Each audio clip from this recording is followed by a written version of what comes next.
तो मैं एक बहुत बुनियादी मुद्दे से बात शुरू करता हूँ और वो ये है कि कोई सच बोल रहा है या झूठ कैसे पता लगाएं। आप में से कुछ लोग ऐसे होंगे जो चाह के भी झूठ नहीं बोल पाते होंगे, बोलते होंगे तो उनके चेहरे पर ऐसा भाव आ जाता होगा कि झूठ बोल रहे हैं, छिपा ही नहीं पाते हैं। ऐसे लोगों के बारे में एक बहुत प्रसिद्ध कवि हरिवंश राय बच्चन, आपने नाम सुना होगा, अमिताभ जी के पिताजी और अभिषेक बच्चन के दादाजी।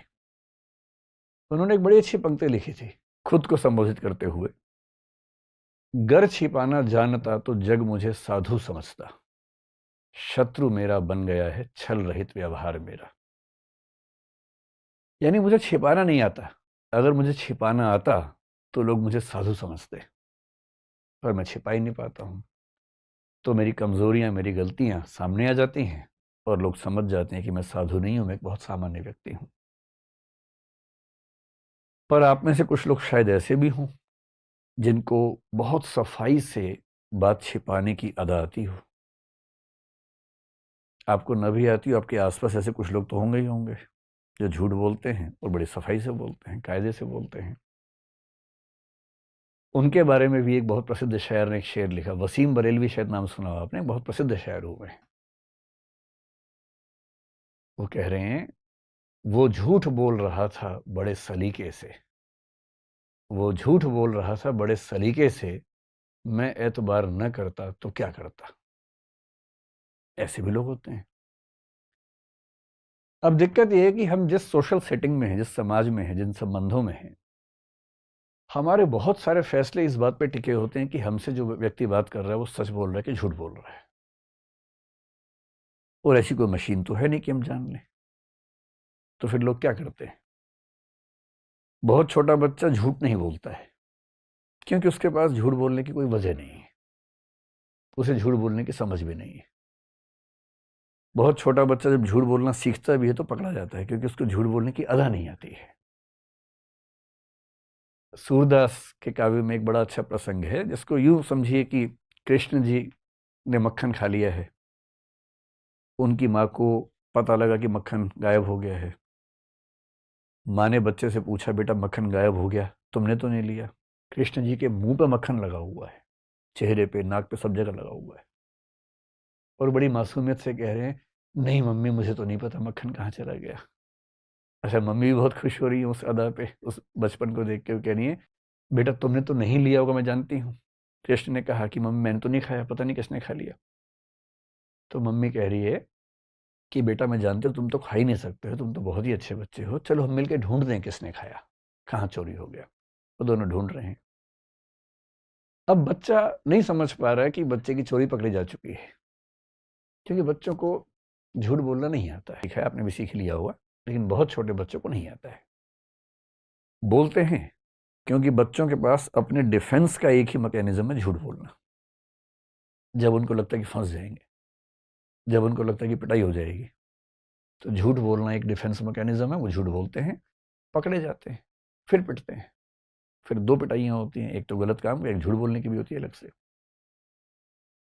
धीरे धीरे बच्चे अभ्यस्त हो जाते हैं कि झूठ ऐसे बोलना है कि पकड़ा ना जाए। और फिर वो जब थोड़े मैच्योर होते हैं, किशोरावस्था में आते हैं, वहां तक आ जाते झूठ ठीक में ऐसी चीजें होती हैं, फिजिकल चेंजेस होते हैं, उनका पर्सपेक्टिव चेंज होने लगता है। पेरेंट्स उनको दोस्त कम दुश्मन ज्यादा नजर आने लगते हैं, झूठ बोलने की वजहें बढ़ जाती हैं। अपना गैंग होता है, उस गैंग में सारी बातें होती हैं, कितना बताएं। तो जरूरत पड़ने पर, अगर पेरेंट्स बहुत अच्छे हैं तो झूठ की जरूरत नहीं है, टीचर्स बहुत अच्छे हैं तो झूठ की जरूरत नहीं पड़ती है। पर अगर टीचर्स और पेरेंट्स उतने समझदार ना हो तो बच्चों के पास एक ही रास्ता बचता है कि वो झूठ बोल के अपने आप को बचाएं, अपने रास्ते निकालें। अब पेरेंट्स बड़े खुंदक में रहते हैं, वो जानना चाह रहे हैं कहाँ गया था, किससे बात कर रहा था। बच्चा नहीं बताएगा। पेरेंट्स उसका फोन चेक करेंगे तो बच्चे नाम ही कुछ और सेव कर रखा है। चेक कर लीजिए, कितना भी चेक कर लीजिए। बात हो रही थी भारती से, नाम लिखा भारत, अब कितना आप कर लेंगे? ऑफिस बॉस, आप कितना चेक करेंगे? बच्चों के पास उपाय है इस चीज का। तो दुनिया के हर समाज में पेरेंट्स के सामने, टीचर्स के सामने, राज्य के सामने चुनौती ये रही है कि सच कैसे जाने। तो इसके उपाय कई तरह के, कुछ इमोशनल उपाय हैं, जैसे पेरेंट्स करते हैं, दोस्त करते हैं, खा मेरी कसम, एक तो ये उपाय है। जब आपको शक हो किसी पे कि झूठ बोल रहा है, आप क्या बोलेंगे? मेरी कसम खा, मुझे छू के बोल, मर जाऊंगा मैं झूठ बोला तो जो इमोशनली कच्चे लोग हैं वो घबरा जाते हैं, नहीं नहीं नहीं मैं ऐसे नहीं मरना चाहिए, अच्छा सॉरी मैंने झूठ बोला। पर ये भी 2-4 बार चलता है, उसके बाद वो व्यक्ति मजबूत हो जाता है, उसको पता है मरता मरता कोई है नहीं, बिना बात के मरता हर बार मैं ही हूँ। फिर अगली बार वो बोलता है कि कसम से भाई, तेरी कसम, सिर पे हाथ रख, तेरी कसम, और उसे फर्क ही नहीं पड़ रहा, इतना सफाई से झूठ बोल रहा है, झूठ ही नहीं खाएगा, तो इसका मतलब सच है, भरोसा कर लिया। कुछ लोग और करते हैं कि अगर तू झूठ बोल रहा है तो ये जो मिर्च है इसमें धुआं निकलेगा, आग लगाएंगे तो नहीं तो धुआं नहीं निकलेगा, कुछ ऐसे उपाय करते हैं। चाइना में एक उपाय ये किया गया, जिसको आप पॉलीग्राफ का पहला एग्जाम्पल दुनिया का मान सकते हैं, कि जो अभियुक्त है उसको कच्चा चावल खिलाते थे, और कंसेप्ट ये था कि जब हम डरे होते हैं तो हमारे मुंह में सलाइवा यानी कि लार नहीं बनती है, और अगर कोई झूठ बोलेगा तो डरेगा, डरेगा तो सलाइवा नहीं बनेगा, सलाइवा नहीं बनेगा तो जो कच्चा चावल, मतलब डर नहीं रहा था, डर नहीं रहा था मतलब सच बोल रहा था। बहुत ट्रेडिशनल उपाय है, बहुत मीनिंगफुल नहीं है, लेकिन हाँ ऐसा होता था गाँवों में। अब पुलिस क्या करे? पुलिस को हजारों लाखों करोड़ों मामले सुलझाने हैं, बहुत सारे क्रिमिनल केसेस होते हैं, कुछ सिविल केसेस होते हैं। तो सिविल से तो पुलिस का ज़्यादा लेना देना नहीं है, पर क्रिमिनल तो है। क्रिमिनल का मतलब जिसमें हत्या हो, कोई चोरी हो, डकैती हो, बलात्कार हो, वो सब क्रिमिनल केसेस हुए। अब पुलिस के पास तरीका एक तो ये है कि वो लोगों से पूछे क्या हुआ था, बताओ भाई, नोट करे। पर जो व्यक्ति पुलिस का फिर भी हो सकता है कि बातचीत में बता दे कि मुझसे गलती हुई है, पर जो घाघ है, जो अभ्यस्त है, हैबिचुअल है, उसको अच्छे से पता है कि पुलिस कुछ भी पूछ ले, क्या बोलना है क्या नहीं बोलना है। पुलिस पूछ पूछ के मर जाएगी, लेकिन मामला साफ हो नहीं पाएगा। फिर पुलिस क्या करती है? पुलिस अपने तरीके पे आ जाती है, थर्ड डिग्री। कह दिया अच्छा रुको, चलो जरा साइड में चलो, फिर उसको मार मार के या बिना मारे उतना दबाव बना के, फिल्मों में आपने देखा होगा कि एक पुलिस ऑफिसर इन्वेस्टिगेशन कर रहा है, पड़ोस के कमरे से आवाजें आ रही हैं, वो कुछ नहीं कर रहा। जब गया इन्वेस्टिगेशन पे तो अपने एक जूनियर को बोल के गया कि पड़ोसी कमरे से आवाजें आनी चाहिए बहुत तेज तेज, और बीच में आके ऐसे बोल देना जब मैं बात कर रहा हूँ। में एक पुलिस वाला आता है कि सर वो साथ वाले की मौत हो गई। ये कहता है कैसे मरा? सर वो सवाल पूछे जवाब नहीं दे रहा था, जल्द मार दिया उसको, मर गया। फिर ये कह रहा है कोई बात नहीं, लाश दफना दो, किसी को बताना मत। फिर इसे पूछते हैं हाँ भाई बताएगा? हाथ नहीं लगाया है, टच भी नहीं किया है। फिर इतना सुनने के बाद बड़े बड़े लोग बता देते हैं, कई तो ऐसे भी ना भी किया तो भी बता देते हैं कि हाँ मैंने चोरी की थी भाई, 2 महीने जेल में रह लूंगा, कम से कम मरूंगा तो नहीं। तो ये भी खतरा होता है। और ऐसे बहुत जोक्स चलते हैं। एक जोक मैंने सुना था बहुत पहले, था तो भारत के 3 राज्यों के बारे में, देश के अंदर बोलना मुश्किल है। तो इमेजिन कीजिए कि जापान, चीन और नॉर्थ कोरिया में कंपटीशन है। एक व्यक्ति गुम हो गया है, उसे ढूंढना है पुलिस को। पहले जापान को चांस मिला, जापान ने 7 दिन लगा दिए। कैसे किया?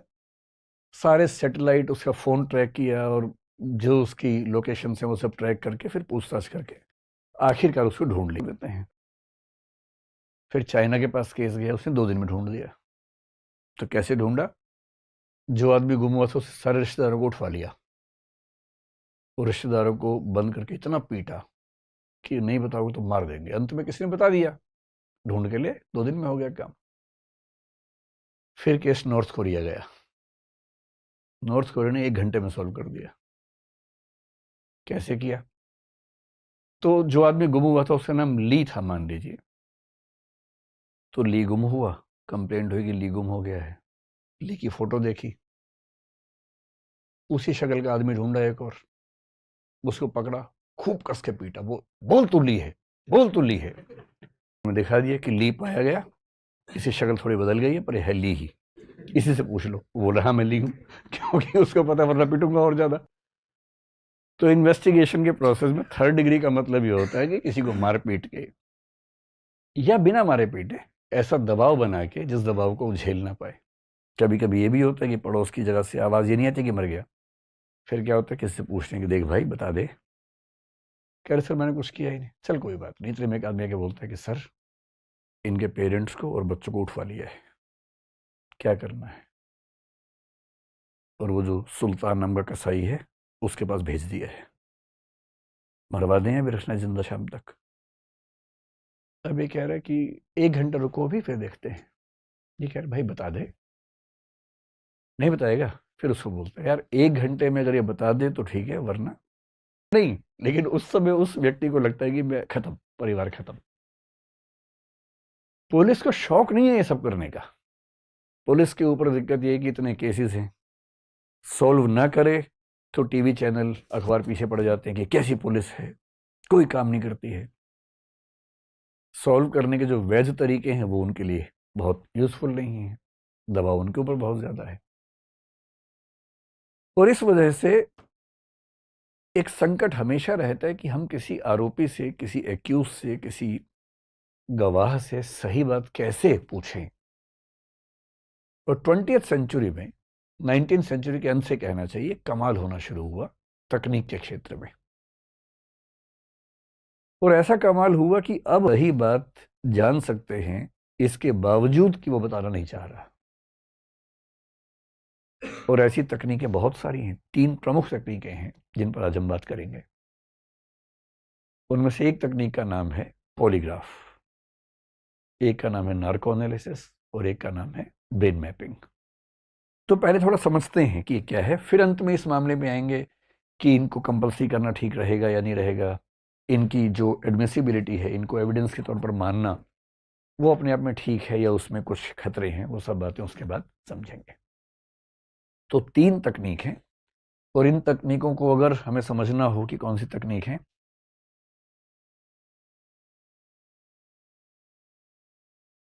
एक शब्द है जिससे हम बात शुरू करेंगे, उसको बोलते हैं DDT।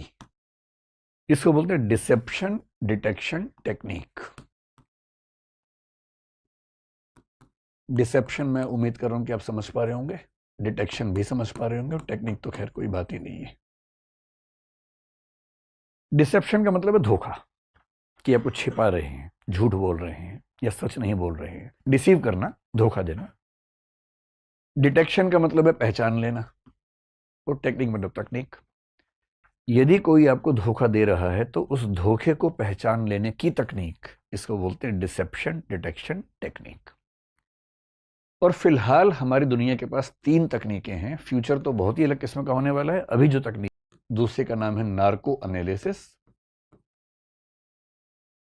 और तीसरे का नाम है ब्रेन मैपिंग।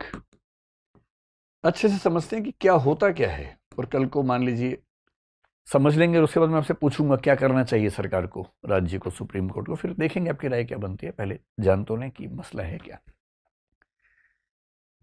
शुरुआत करते हैं पॉलीग्राफ से कि पॉलीग्राफ क्या चीज है।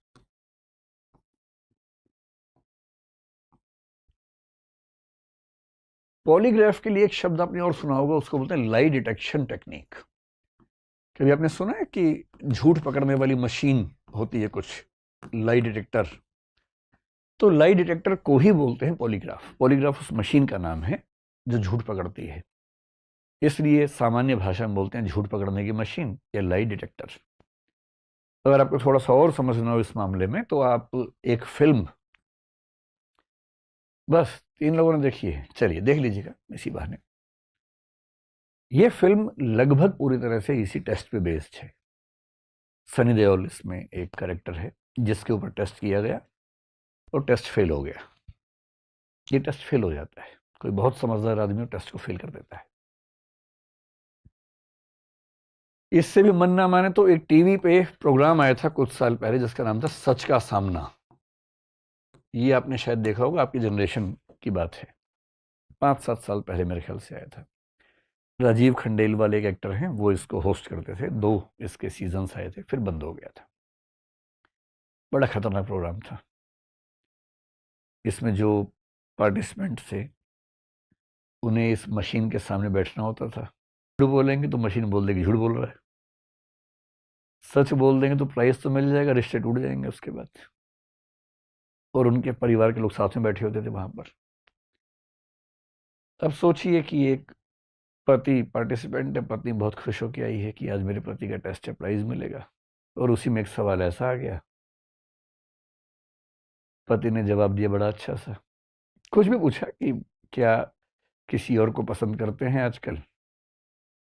पति ने कहा नहीं, तो मशीन बोली झूठ बोल रहा है। अब उसके बाद क्या बचा? प्राइज मिल भी गया तो घर तो जा नहीं पाएगा पैसे लेके। पिटाई। टीवी प्रोग्राम चला था सच का सामना, कहीं मौका मिला तो एक एपिसोड देखिए, उससे क्या है, बहुत डिबेट्स हुई थी उस पर, और बाद में फिर वो बंद ही हो गया था।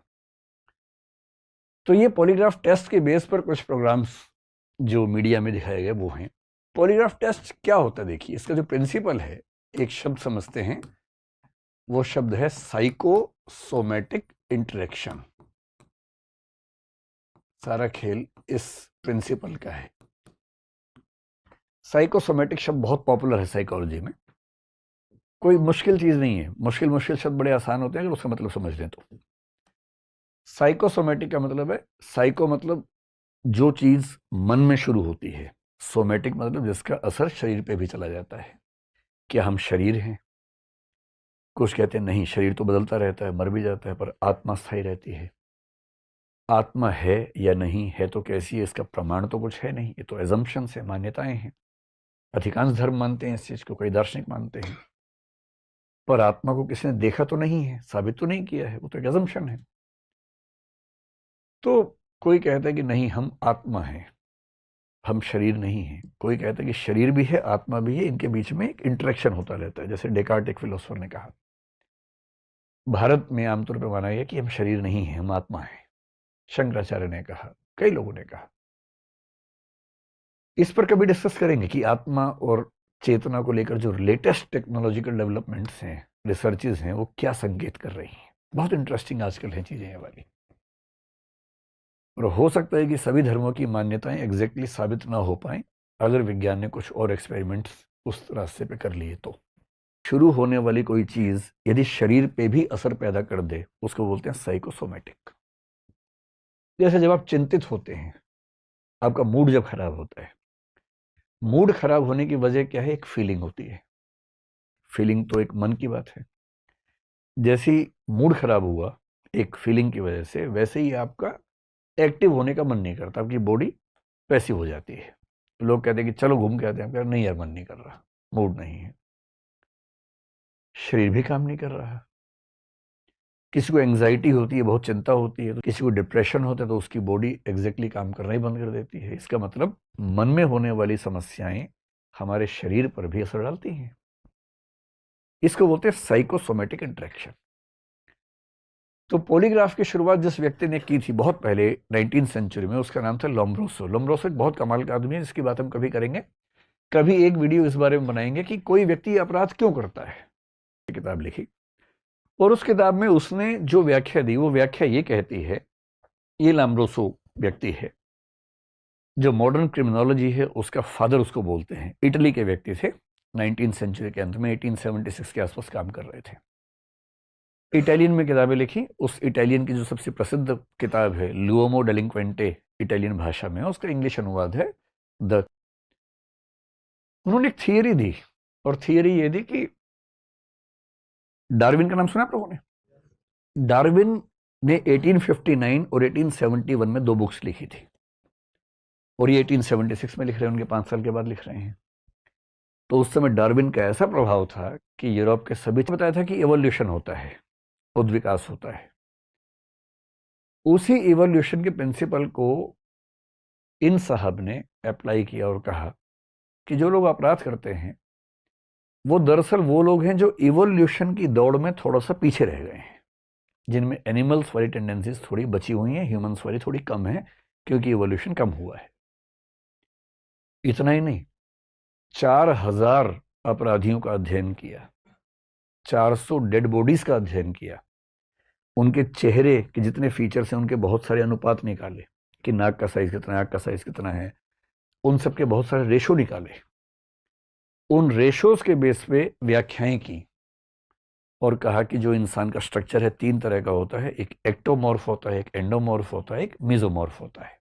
भारी भरकम और गोल किस्म के लोग हैं, और जो अपराधी हैं वो मेसोमॉर्फ हैं, जो लंबे हैं, गठा हुआ शरीर है और कुछ खास फीचर्स बताए, नाक कैसी होगी। आगे चल के ये भी बता दिया कि चोर का स्ट्रक्चर कैसा होगा, डाकू का कैसा होगा, रेपिस्ट का कैसा होगा, मर्डर का कैसा होगा, उन सब के स्ट्रक्चर्स बता दिए और बहुत सारे चित्रों के साथ बताया। अगर आप चित्र, जैसे कल ही मैं एक रिसर्च पढ़ रहा था, एक व्यक्ति एक स्कूल में टीचर था और उसकी हरकतें थोड़ी सी खराब थी स्कूल के बच्चों के साथ, तो उसको जेल हो गई। उसके घर में एक गोद ली हुई बेटी भी थी, तो वो भी चिंता थी सरकार को। जैसे ही जेल गया तो उसको तबीयत खराब हुई, चेकअप हुआ, एमआरआई हुआ और पता लगा कि उसके ब्रेन में एक नस है जो दबी हुई है और वो प्रेस हो रही है लगातार। उसका आपराधिक व्यवहार खत्म हो गया, एकदम नॉर्मल ह्यूमन बीइंग हो गया एकदम, हर जगह ठीक से। उसको याद भी नहीं कि वो क्या करता था। सरकार ने स्टडी की और फिर उसको छोड़ दिया कि इसमें कोई खतरा नहीं है। वो अपने घर पे रहने लगा, काम करने लगा, एकदम ठीक हो गया। 6-8 महीने बाद फिर वो इंसान सोने लगा, फिर चेकअप हुआ, देखा फिर से वो एक ट्यूमर जैसा हिस्सा उसकी उस नस को प्रेस कर रहा है। और तब एक व्याख्या ये आने लगी कहीं फंक्शन हो गया है, और यदि ब्रेन में डिसफंक्शन है तो वो बेचारा कहाँ जिम्मेदार हुआ, वो तो उसके ब्रेन की जो एनोमली है वो जिम्मेदार हो गई। बड़ी व्याख्याएं हैं। कोई बोलते हैं सोशल रीजंस हैं अपराध के, कोई बोलते हैं इकोनॉमिक रीजंस हैं, जैसे मार्क्सिस्ट लोग बोलते हैं आर्थिक वजह होती हैं अपराध के पीछे। कुछ लोग मानते हैं कि नहीं, व्यक्ति अपनी चेतना से अपराध करता है, वो जिम्मेदार होता है क्योंकि उसके पास एक फ्रीडम ऑफ कॉन्शियंस होती है, ये जिसको आप, ये बहुत डिबेट्स हैं, इन पर कभी और बात करेंगे विस्तार में। अब ये समझिए कि इस लाम्ब्रोसो नाम के आदमी ने पहली बार एक मशीन बनाई जिसको आप पॉलीग्राफ का बहुत इनिशियल एग्जाम्पल मान सकते हैं। एक ग्लव बनाया, दस्ताना बनाया। जो अभियुक्त होता था उसको दस्ताना पहनाते थे, पानी में हाथ डालते थे, क्वेश्चंस पूछते थे। थियरी सिर्फ इतनी सी थी कि अगर ये झूठ बोलेगा तो उसका बीपी कम हो जाएगा, और ब्लड प्रेशर नापते थे। बहुत ऑथेंटिक नहीं था, लेकिन पहला प्रयास उस व्यक्ति ने किया। उसके बाद 1915 में अमेरिका में एक व्यक्ति थे मार्स्टन नाम के, उन्होंने प्रयास किया। फिर 1921 में एक लार्सन नाम के आदमी अमेरिका में पुलिस के थे, उन्होंने बहुत प्रयास किया, और करते करते बहुत डेवलप करने के बाद आज जो पॉलीग्राफ होता है, आज के पॉलीग्राफ में 3-4 चीजें, हम तो सोमेटिक इंटरेक्शन, हम पूछेंगे सवाल, और बुनियादी प्रिंसिपल है कि जब हम झूठ बोलते हैं हम थोड़े से अनईजी होते हैं, थोड़ा घबराते हैं, बेचैन होते हैं। सच बोलना सबसे बढ़िया होता है। सच बोलने में आपको याद नहीं रखना पड़ता क्या बोला है, कहाँ बोला है। झूठ बोलने वाले की मेमोरी बहुत शार्प होनी चाहिए, वरना आप 50 झूठ बोलेंगे, 51वीं जगह कॉन्ट्रडिक्शन कर देंगे, वैसे फंस जाएंगे। झूठ बोलना बड़ा मुश्किल और बड़ा गलत काम हो जाता है। तो जब हम झूठ बोलते हैं हमें थोड़ी सी बेचैनी होती है, तो बेचैनी से क्या क्या होगा, हमारा बीपी बढ़ेगा, हमारी जो सांस की गति है, रेस्पिरेशन है, वो बढ़ेगा। फिर ये भी हो सकता है कि उस समय हमें पसीना एक्टिविटी से चलता है, इसको हम आगे समझेंगे भी थोड़ा सा, वो चेंज हो सकती है। आप आंख से आंख मिला के बात नहीं कर पाते हैं झूठ बोलते हुए, इसलिए जो आम लोग करते हैं वो आई कांटेक्ट से समझते हैं कि सच है कि झूठ है, चेहरे के भाव से समझते हैं। फिर आप सच बोल रहे हैं पर आराम से बात करेंगे, झूठ बोलते हुए आपका बॉडी मूवमेंट कुछ कुछ होने लगेगा क्योंकि आप असहज हैं उस समय। इन सारे प्रिंसिपल्स को मिला के ये तय किया गया कि हम 3-4 एक्टिविटीज को जज करके समझ सकते हैं कि आदमी झूठ बोल रहा है कि सच बोल रहा है। ये जो मशीन है इसमें क्या क्या है, इसमें आप देखेंगे कि एक तो अगर आप ध्यान से देख पाए, यहां इसकी 2 उंगलियों में कुछ लगा हुआ है। ये जो उंगलियों में है इसको बोलते हैं इलेक्ट्रोड। और इलेक्ट्रोड क्या होता है आपको आइडिया है ही, जो इलेक्ट्रिक सिग्नल्स को कन्वे करने या रिसीव करने के। सवाल में कैसी थी, अगले सवाल में कैसी हुई, उसको हम नोट करते हैं। ये जो टेप इसके पेट पर बंधी है इसको बोलते हैं न्यूमोनिक टेप या न्यूमोनिक ट्यूब कहते हैं। न्यूमोनिक ट्यूब का काम ये होता है, न्यूमोनिक में पी होता है शुरू में, क्यों होता है मुझे आज तक नहीं समझ में आया, लेकिन होता है। न्यूमोनिक ट्यूब ये बंधी है पेट पर और छाती पे। इसका पर्पस है ये देखना, सवाल पूछे जाते हैं इस टेस्ट में आपने देखा होगा जब किसी का बीपी लेते हैं, यहाँ पर एक बांधते हैं कफ, है ना। इससे ये भी देखते हैं कि हर सवाल के जवाब में बीपी बढ़ा या कम हुआ। और चौथा, जो ये कुर्सी है वो सामान्य कुर्सी नहीं होती है। ये कुर्सी इस व्यक्ति का वजन बीच में है कि साइड में है कि आगे है कि पीछे है, कितनी मूवमेंट हो रही है किस सवाल में, वो चेक करती है। तो जो चेयर है, ये चेयर भी स्पेसिफिकली डिजाइंड चेयर होती है। अब क्या होता है कि इस व्यक्ति को बुला लिया, पहले इसको पता होता है कि टेस्ट हो रहा है, उसकी पति टेस्ट करेगा जो एक मनोविज्ञान की समझ रखता है, अपराध विज्ञान की समझ रखता है। क्वेश्चनियर बनती है, प्रश्नावली बनती है। पहले उसको बताते हैं कि देखो भाई, ये टेस्ट आपने अपनी मर्जी से दिया है, तनाव की बात नहीं है, कुछ सवाल पूछेंगे, डरना वरना एकदम नहीं है, ये मशीन कोई करंट नहीं लगेगा, सिंपल सी बात है कि ये एनालाइज करेंगे कि आप कितना सच बोल रहे हैं। उसको एट ईज ले आते हैं कि तनाव ना हो उसको।